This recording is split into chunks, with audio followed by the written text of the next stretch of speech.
Et bonjour, donc bienvenue au Fifi Gros. On est très heureux d'accueillir pour ce deuxième jour, puisqu'on a déjà proposé 2 films de Luc Moulet hier.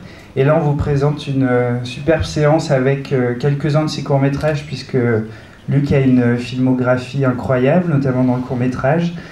Et donc, je vous explique comment va se passer la séance. Vous avez vu, il y a 4 films que vous allez découvrir. On va d'abord proposer le film Foi, et un film qui a été réalisé par Luna Le Soin, qui est une réponse justement au film de Luc Moulet. Après, on va faire un petit débat et on présentera les films qui suivent, à savoir Toujours Plus, épisode réalisé pour l'émission L'œil du cyclone, et le film L'homme des Roubines de Gérard Courant. Voilà. Donc je laisse la parole à Luc pour présenter déjà Foi.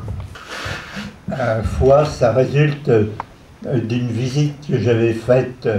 Enfin, j'étais dans les Pyrénées, je n'étais pas les seulement là, mais c'était un peu, ça devait être vers le 15 septembre 73 ou le 16, je m'en souviens parce que c'était un peu après la chute d'Allende, et on est arrivé à Foix,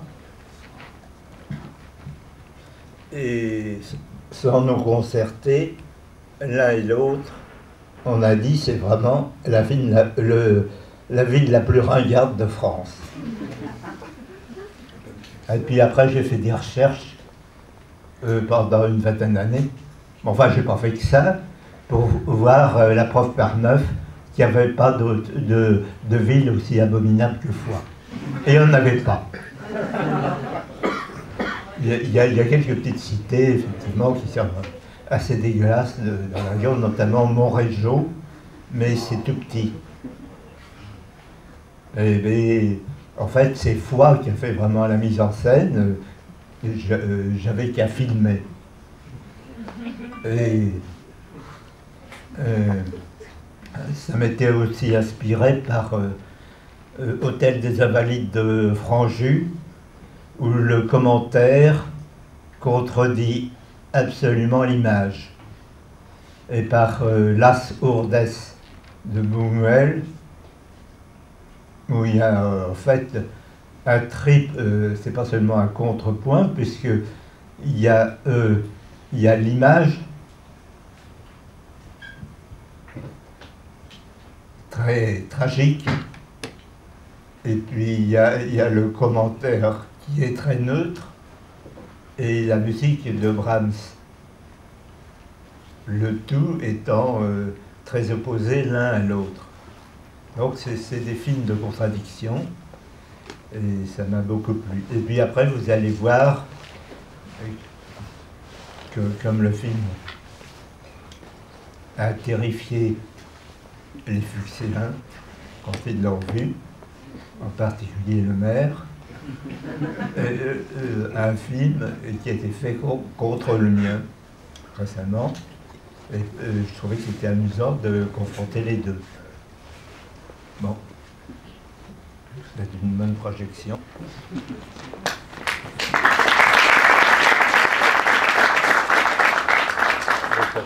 Tu peux te mettre là?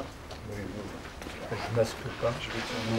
Juste le projectionniste, donc oui, on projette Foi, lettre ouverte, et ensuite on rallume pour un débat.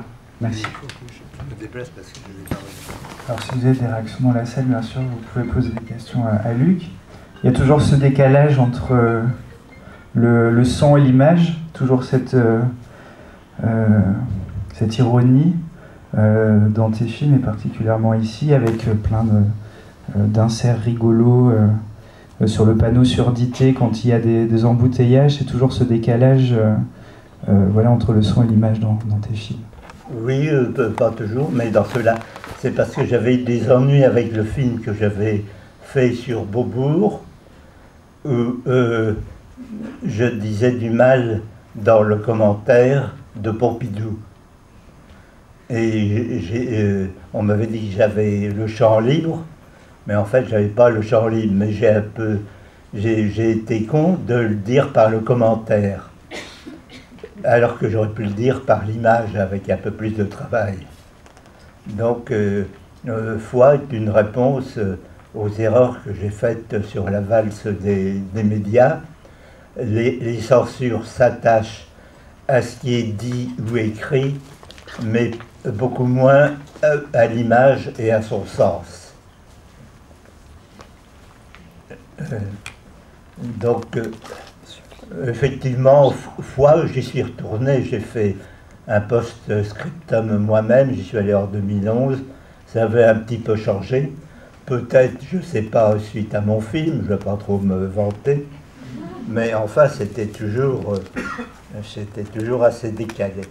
Il y avait quelque chose qui m'avait surpris, par exemple, qui était typique, c'est, par exemple, il y avait, en allant vers la gare, il y avait un plan de foie.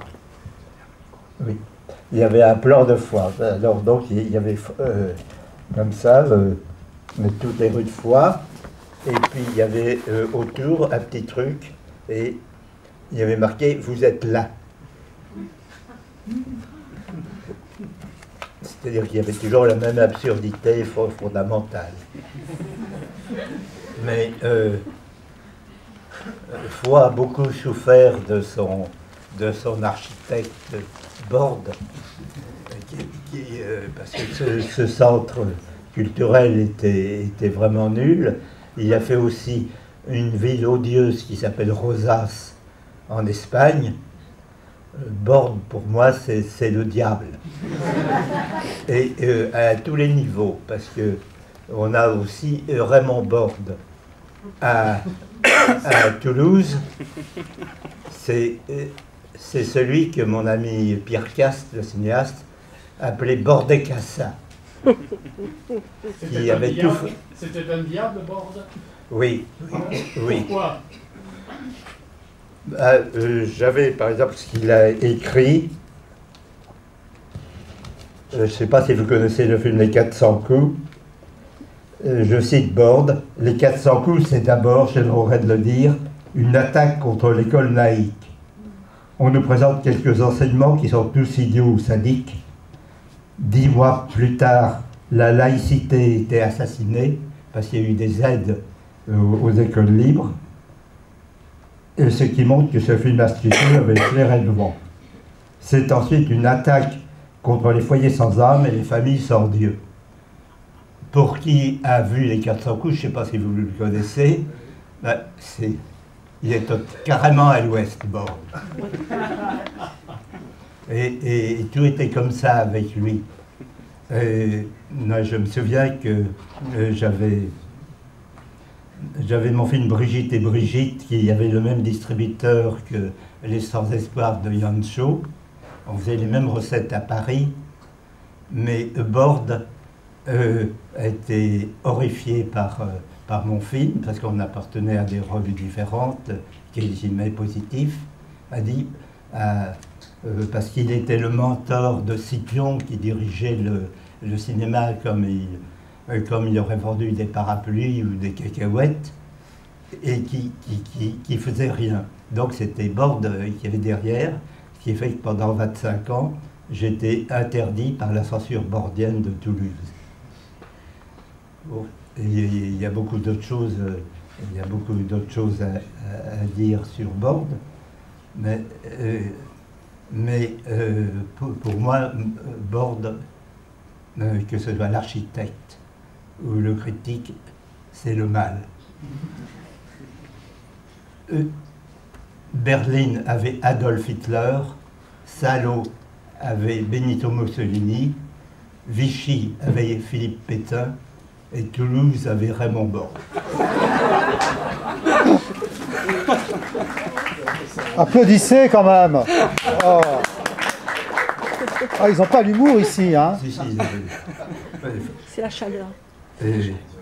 Riez. Donc, il n'y a pas de rire obligatoire. Donc, ce film, c'est un film évolutif dont le début n'a rien à voir avec ce qui suit. Ce qui est un peu ce que j'avais fait dans Les naufragés de la D17. Et comment as-tu découvert la réponse, la lettre ouverte à Luc Moulet, et qu'est-ce que tu en as pensé? J'ai regardé un peu sur Internet, et puis à fois j'ai vu ça, et puis ça m'a amusé, cette contradiction. C'est vrai que Foix a un peu évolué, mais le film a été fait 23 3 ans après le mien. Et ben justement, on a une surprise parce que la réalisatrice, en fait, elle voulait beaucoup te montrer le film et te rencontrer. Et elle est venue de Paris aujourd'hui pour dialoguer avec toi. Et puis une réponse s'engage. Donc Luna Le Soin qui est dans la salle, je l'invite à monter sur scène avec Luc Moulet.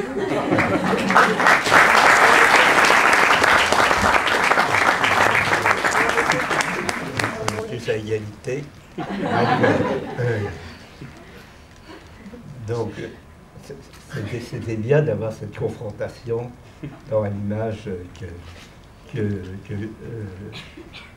sur place.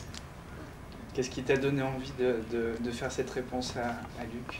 Le film était amusant et c'était un bon travail, je pense, à faire.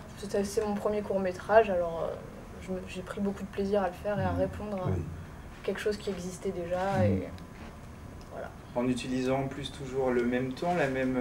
Et quelques mêmes cadrages, oui, aussi. Oui, quelques-uns.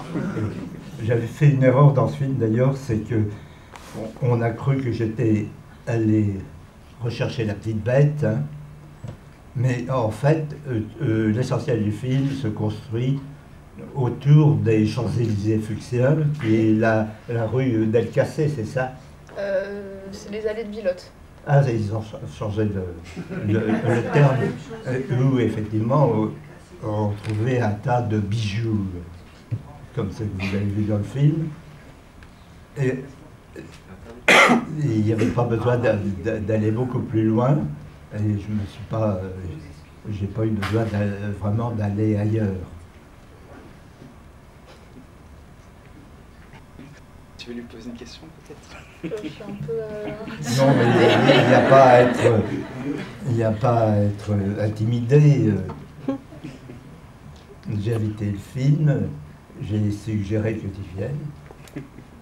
Et bon, c'est bien d'avoir cette critique. Il y a des romanciers qui ont fait leur propre critique.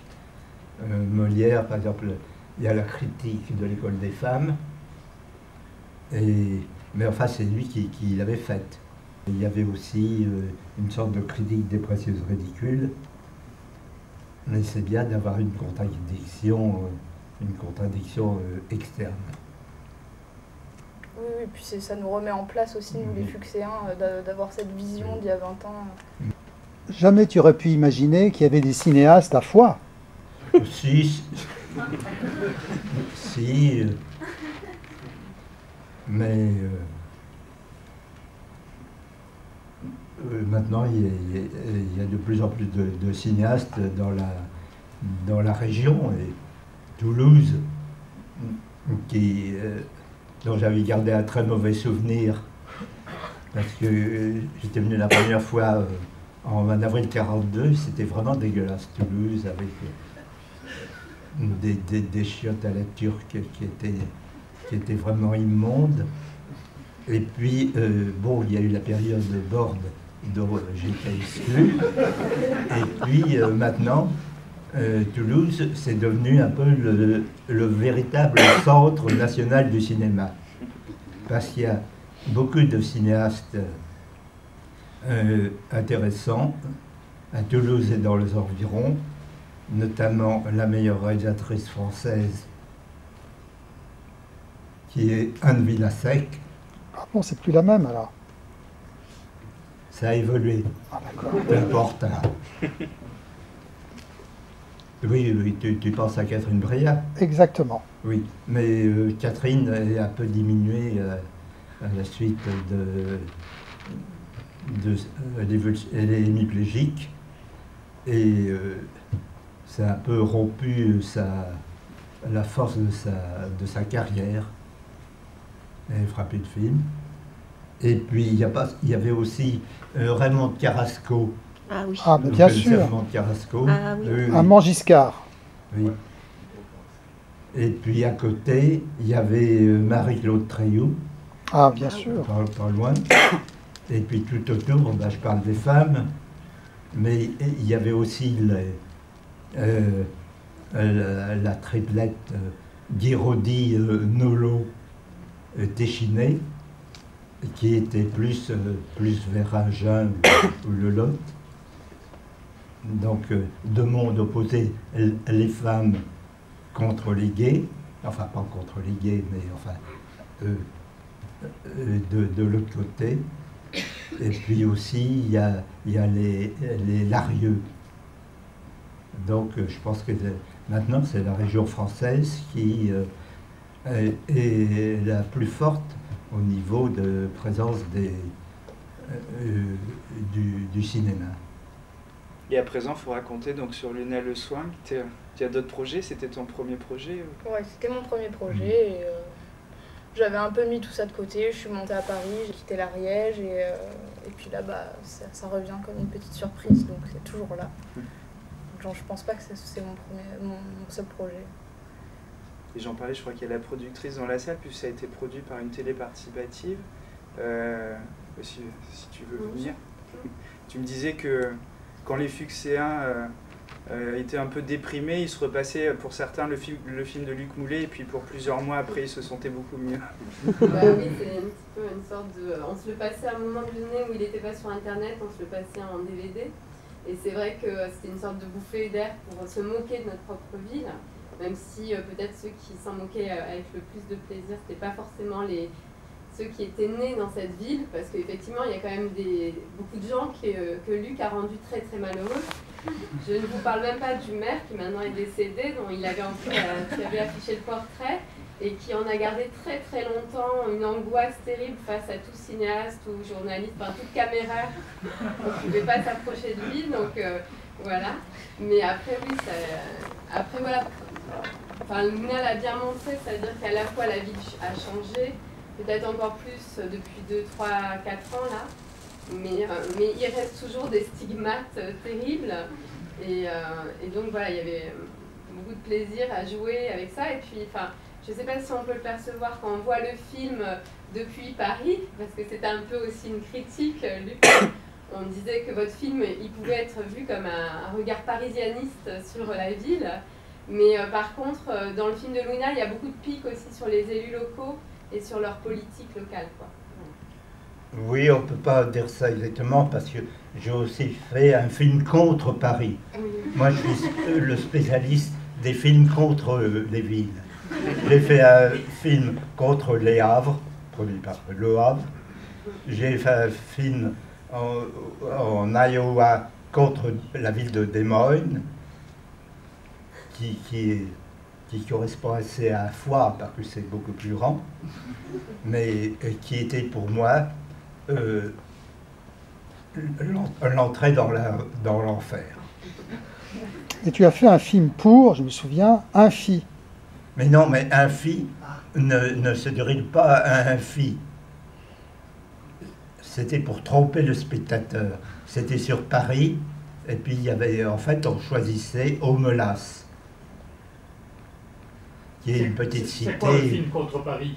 Quoi? Comment il s'appelle? Infi, capitale de la France. C'est dans la Nièvre. Oui. Et que Paris, je suis un peu forcé de vivre à Paris pour faire des films. Heureusement que maintenant on peut vivre ailleurs. Bon, il y a l'exemple de Guédiguian succédant à Pagnol, enfin de façon très, très diverse. Il y a des cinéastes nordiques comme Dumont, mais c'était pas le cas quand j'ai commencé à faire des films. Ce directeur du centre du cinéma, qui était un individu assez bordé, me dit qu'est-ce qu'ils ont à faire là-bas pour faire des films? Il faut monter à Paris. Donc Paris, effectivement, ça a des avantages, on peut aller voir des films, mais il fait pas très beau, et il y a toujours eu, c'est moins une dialectique entre Paris, la ville pour le travail, et le Midi pour le plaisir. D'ailleurs, j'ai beaucoup fréquenté les Pyrénées. J'ai failli faire un film dans le Pays Basque, pas l'ombre d'une palombe, et que je devais tourner près de l'organe d'achat à l'époque, mais que j'ai pas pu faire, ça coûtait trop cher, et puis j'avais pas mal de soucis de santé aussi. Et effectivement, je me sens assez bien dans les Pyrénées. Même une petite ville décadente comme Lavelanet était beaucoup plus sympa que Foix. C'est plus d'actualité, hein.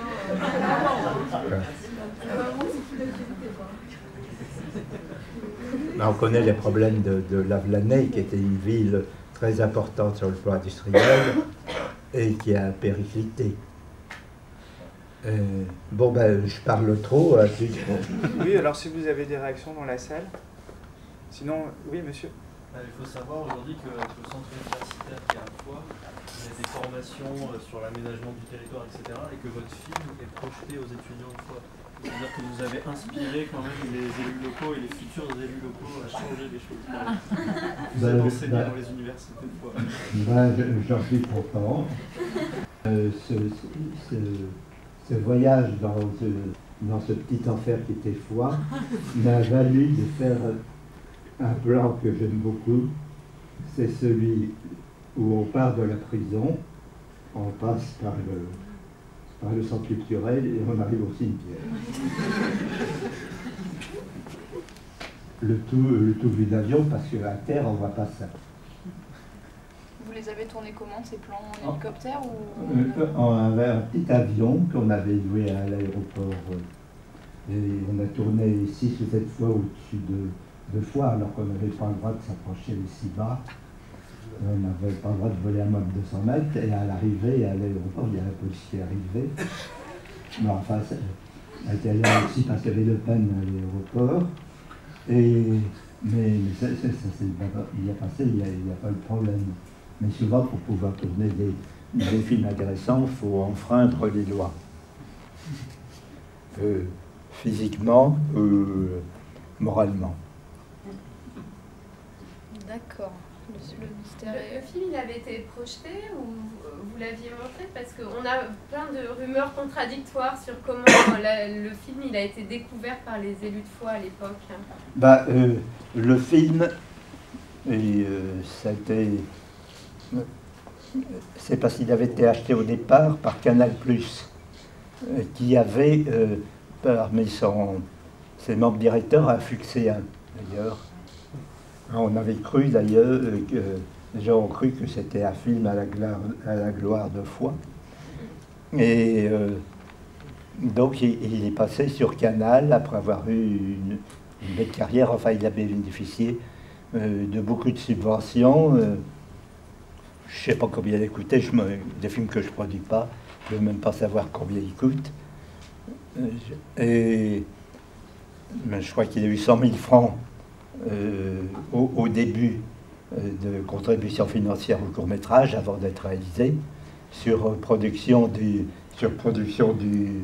scénario que j'avais appelé Vesoul pour dissimuler la chose. Il y avait un tas de photos où le numéro d'Ariège avait été... j'avais donné des petits coups de pointe de ciseaux pour qu'on ne voit pas. Et c'était fait pour que les membres de la commission sachent que ça ne serait pas Vesoul. Je leur avais dit dans le texte que ça s'appelle Vesoul, mais ça ne sera pas à Vesoul. Donc, c'est un film, ça a été un film de suspense. Et puis, j'ai eu une très grosse primée à la qualité, je crois que c'est 190 000, plus la vente à Canal, je crois que c'était 50 000, quelque chose comme ça. Donc, c'est un film qui a peut-être coûté 70 000 francs et qui en a rapporté au moins 250 000, je ne sais pas, encore aujourd'hui. Bon, enfin, c'était pas le but, n'était pas tellement financier, mais c'est arrivé par surcroît. Merci Luna d'être venue. Il faut lui laisser la parole, c'est toujours moi, Jacques. Non, je sais pas, moi je suis très contente d'être venue vous rencontrer et confronter les deux films pour une bonne fois pour toutes. C'est plaisant. Voilà, c'est tout. Merci. Alors, On va présenter maintenant, puisqu'il y a un tram bientôt, je crois. Oui, le prochain... donc après, il y a toujours plus, qui a été partiellement tourné à Toulouse, au supermarché du Portet. Et alors qu'on était un peu maudits à Paris parce que les organisateurs de publicité se méfient des cinéastes qui faisaient souvent des films pour démolir les supermarchés, tandis qu'en province, et notamment à Toulouse, on était très bien accueillis. On nous a même offert le champagne à toute l'équipe, enfin les 5 à l'équipe, et ça a été très agréable. C'est le principe d'ailleurs des binômes. Quand on veut faire un film, le truc c'est de faire 2 films à la fois. Parce qu'on a la même équipe, il y a moins de frais généraux. Et le matin, je suis allé tourner au Portet, pardon, et puis l'après-midi, je suis allé tourner à Foix. Et donc là, c'est toujours plus, et ce sera suivi du film L'Homme des Roubines de Gérard Courant, qui peut venir le présenter. en plus, c'était aussi un film de paradoxe. Je faisais des films contre les villes, mais je me suis dit, je vais essayer de faire un film pour les supermarchés, qui culturellement était assez mal vu.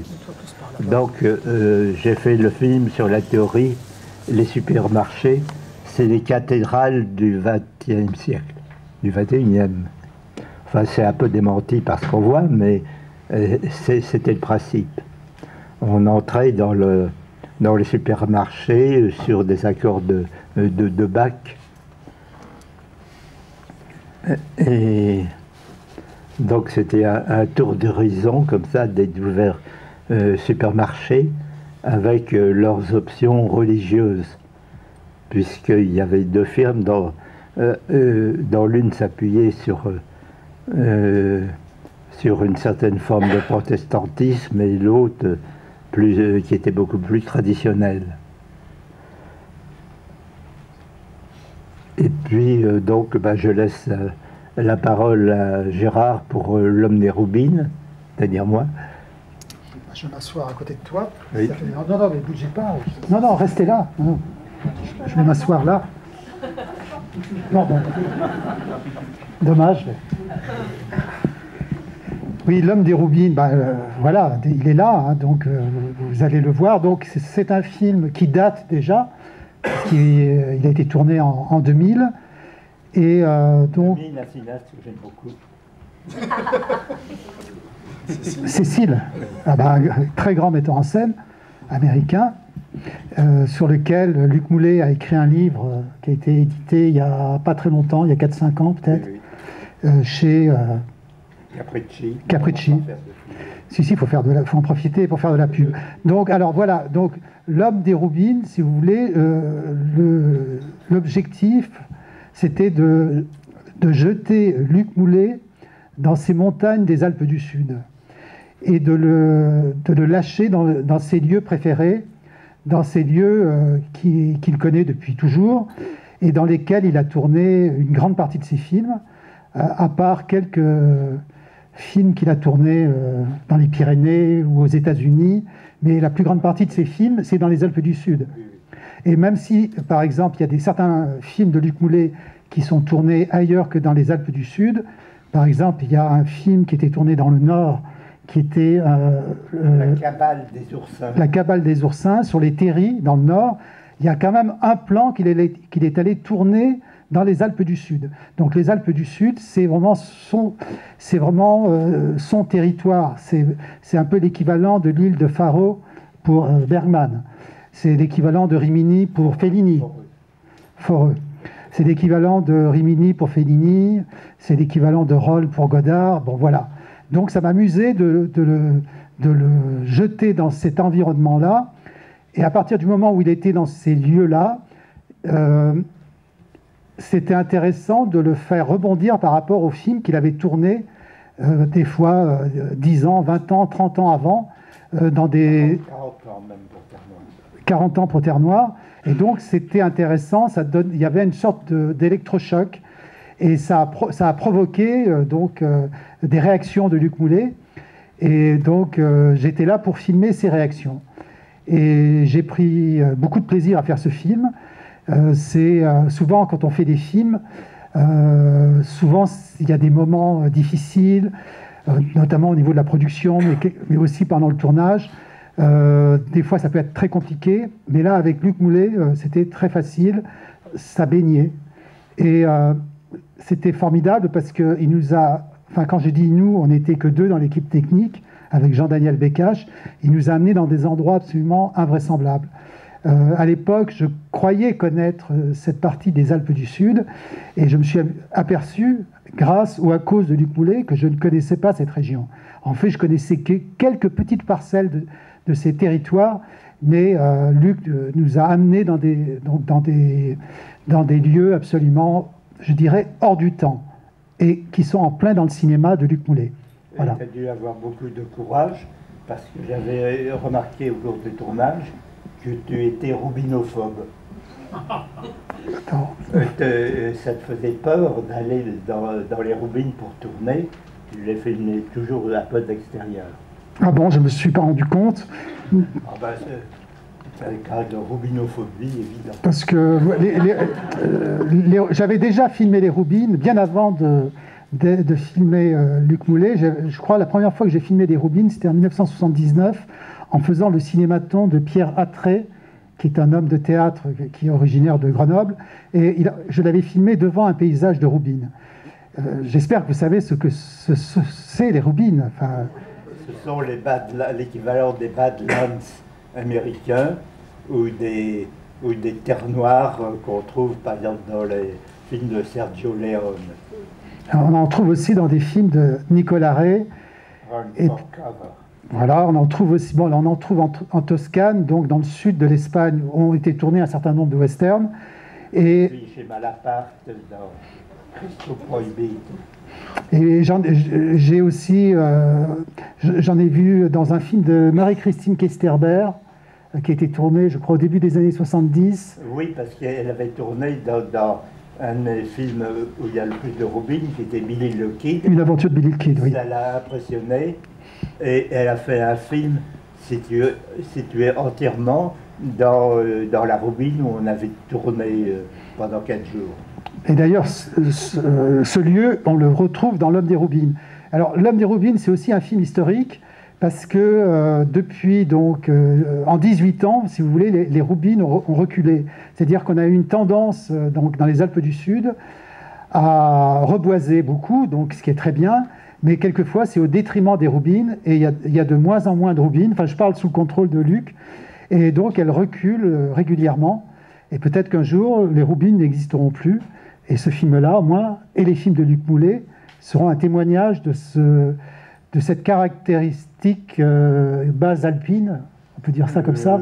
Oui, si on veut, oui, c'est pas tout à fait dans un peu de alpine. Mais par exemple, aux États-Unis, les endroits où il y a des roubines, c'est quel état? D'accord. Qu'on voit, il n'y a pas de roubines à ce moment-là, mais dans North by Northwest, il y a la même sauvagerie. Parce que on le retrouve. Oui, mais je crois que j'en ai vu dans d'autres États, plutôt centre-nord des États-Unis. Dans le Colorado aussi. Voilà, donc, mais il n'y en a pas beaucoup dans la région ici. Non. On en trouve un tout petit peu près du Pla d'Adé, mais très... non, c'est près de... Alors, Guzet, près de Guzet. Guzet-Neige, oui. Mais il y en a très peu. Et c'est d'ailleurs cette déroubinisation qui a fait que je tourne plus de films. Parce que j'arrive plus à trouver de roubines, donc j'ai abandonné le cinéma. Ton train est à quelle heure, là? Il va falloir y aller, oui. Ah bon? Non. Bon. Donc... C'est pas la seule raison, mais c'est l'une des raisons. En tout cas, merci infiniment, Luc, d'être venu à Toulouse. C'était un plaisir. Et à bientôt. Et attention, Luc, il y a la Cinémathèque de Toulouse qui est juste là derrière. Hein. Fais attention quand tu passes devant. Hein. Le fantôme de Raymond Borde pourrait peut-être, on ne sait jamais, se promener.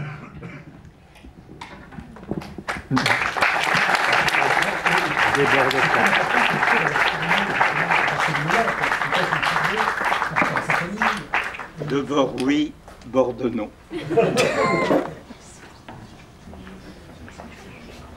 J'ai choisi comme ça, j'ai des logements dans deux des plus belles petites villes de France. Quelles sont-elles? Qui sont Moret-sur-Loing. Ah oui. Dans la banlieue parisienne. Oui, 68 km. Une des plus belles villes d'Île-de-France. Oui, une des trois grandes avec Montfort-l'Amaury et Senlis. Et puis Saint-Jean-Cap-Ferrat, C'est beau. qui est une capitale culturelle. À Cocteau. Hein. Il y a Cocteau, il y a Somerset-Maugham aussi. Et puis tout le monde est passé par là. Bon. Ça marche pas, je prends une petite photo? Très belle petite ville comme près de Lyon, il y a c'est Pérouges. Pérouges, dans l'Ain. Qui est magnifique. Nickel, trop cool. Le vieux Carcassonne aussi. C'est beau. Oui.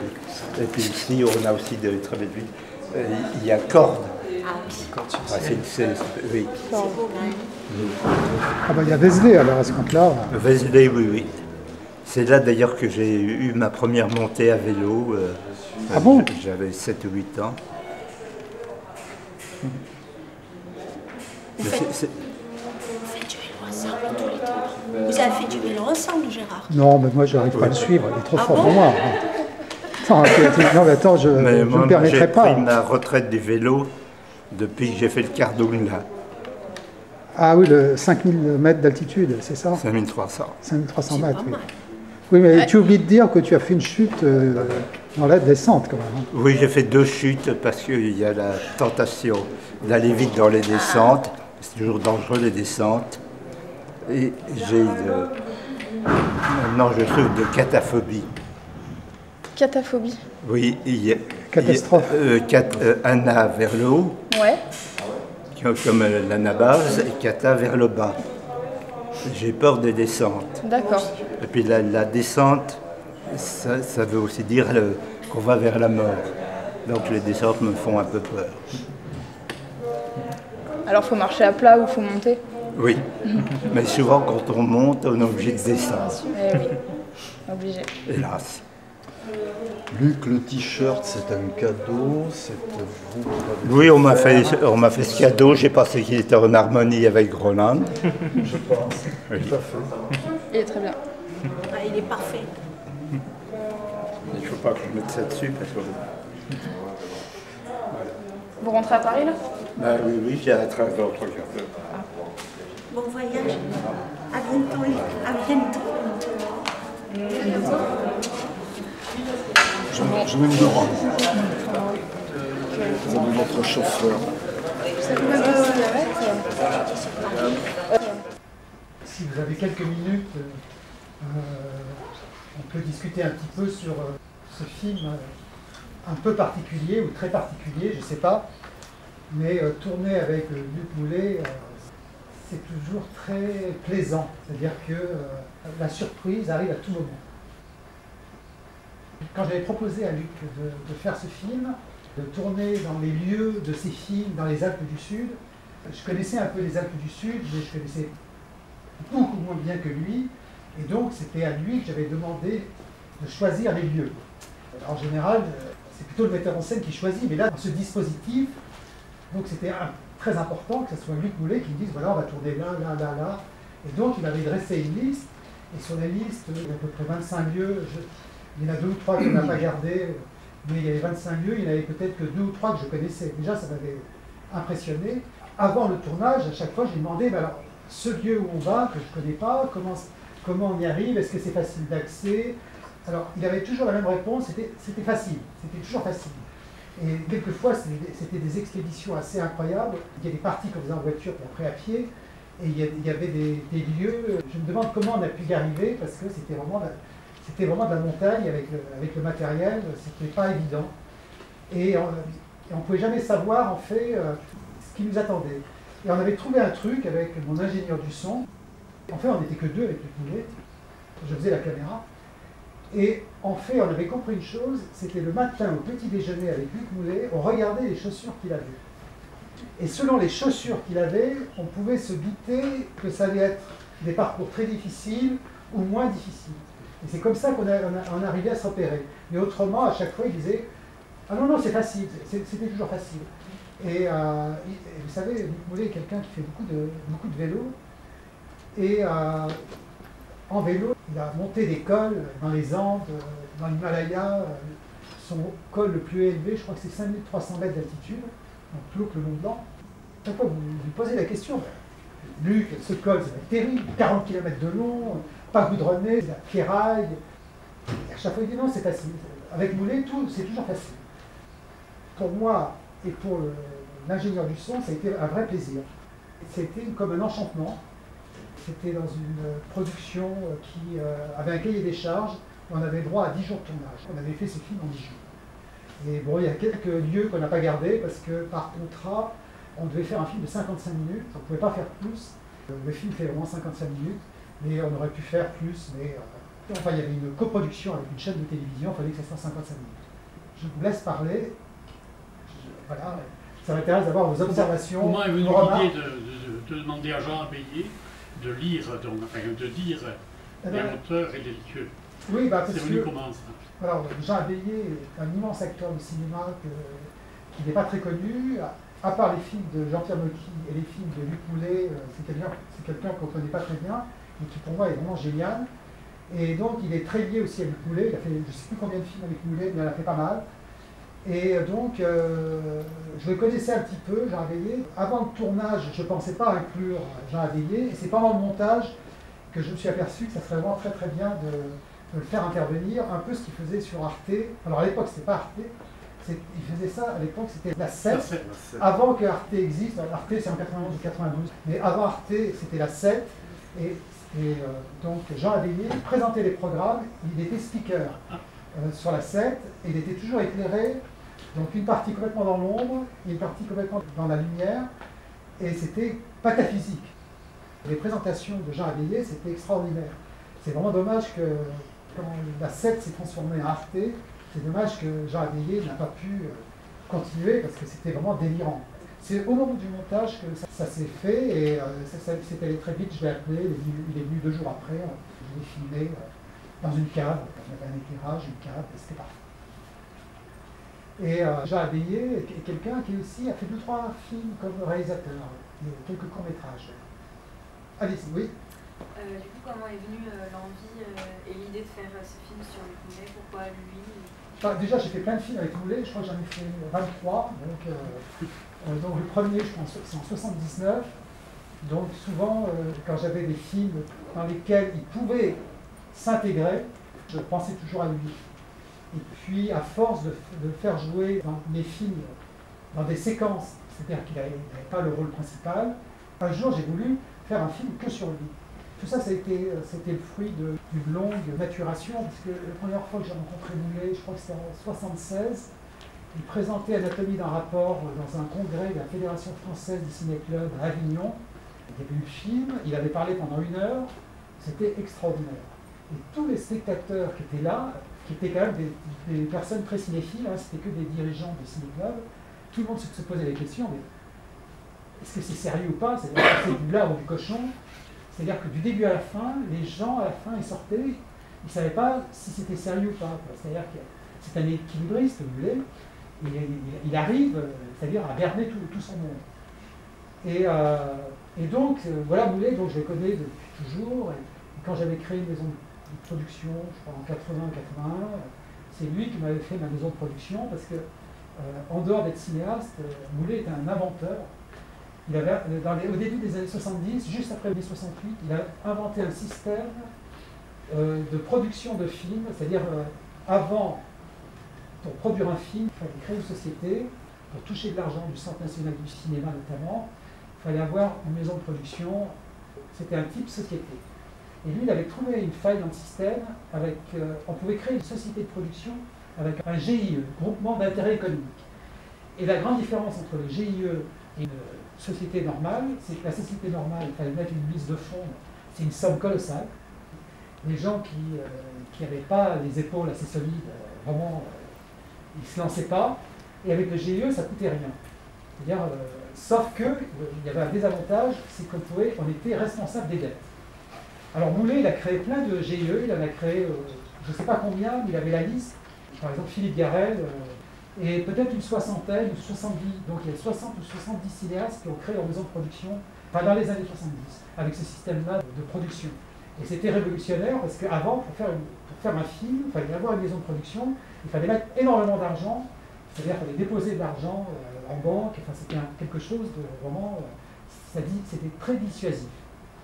Et donc ce système après a été un peu plus ou moins abandonné, parce qu'il y avait quand même des risques, le fait qu'on était responsable des dettes.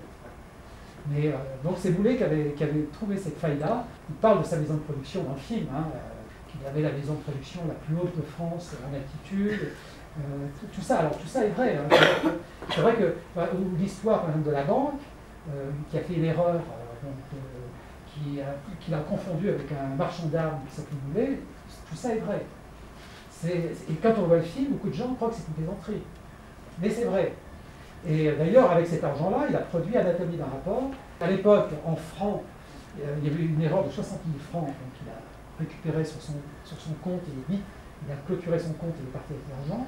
Et avec les 60 000 francs, il a produit un long métrage, Anatomie d'un rapport, donc il l'a produit avec 60 000 francs. Il n'a pas produit avec 80 000 ou 90 000.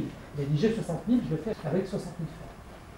Enfin, Moulet, c'est quelqu'un qui a une immense culture du cinéma, c'est une des personnes de tous les gens que je connais, j'en connais beaucoup dans le cinéma, c'est vraiment une des 3-4 personnes qui a la plus grande culture du cinéma. Et il était entré au Cahier du cinéma, il avait 19 ans, donc il était le plus jeune des cahiers à l'époque, en 1956. Il faut savoir qu'à l'époque, c'était André Bazin, c'était Truffaut, c'était Rohmer, c'était Rivette, c'était Godard.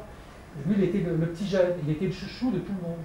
C'est-à-dire que tout le monde l'aimait beaucoup parce que c'était le petit jeune, même si à l'intérieur des cahiers du cinéma, il y a des gens qui ne partageaient pas son point de vue, notamment André Bazin était assez réticent aux analyses spéciales de Luc Moulet, mais par contre, des gens comme Godard ou Rohmer appréciaient beaucoup Moulet.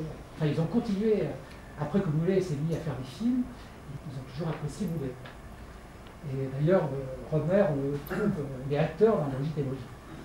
C'est un des rares films où il y a Rohmer comme acteur. Et donc, Brigitte et Brigitte, c'est le premier long métrage de Moulet, tourné en 1966. Moulet avait proposé à Rohmer de jouer dans son film un rôle de professeur. Donc en plus, c'était un pré-rôle parce que Rohmer était prof. Et aussi, d'ailleurs, Samuel Fuller dans ce film de Moulet. C'est quelqu'un qui a une immense culture du cinéma et qui continue à voir un film par jour. Avant, il en voyait plus, mais il continue vraiment à voir des films. Et il a des analyses très, très pertinentes.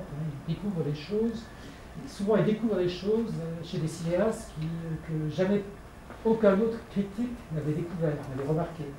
C'est-à-dire qu'il a un talent d'observation qui est très très rare.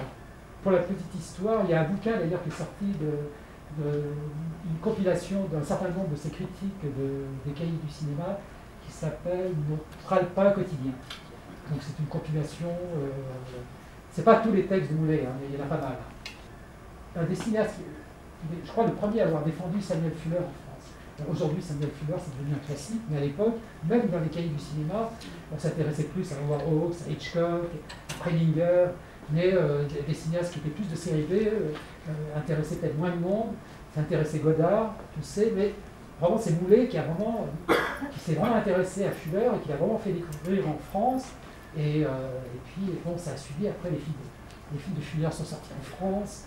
Et puis après, même Fuller s'est marié avec une Française, il a vécu en France. Oui.